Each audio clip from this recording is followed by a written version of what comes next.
Start with long sitting posture. Sit with the back straight with the legs stretched out in the front.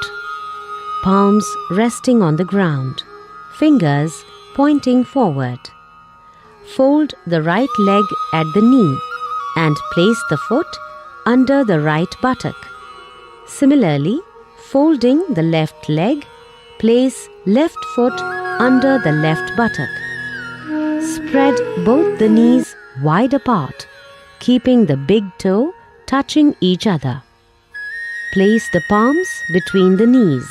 Exhale, bend forward with arms outstretched and place the chin on the ground. Keep the arms parallel. Maintain the final position for 3 to 10 breaths with body awareness.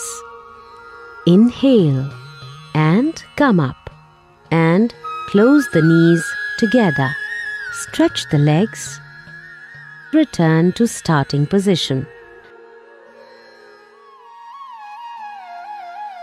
Relax.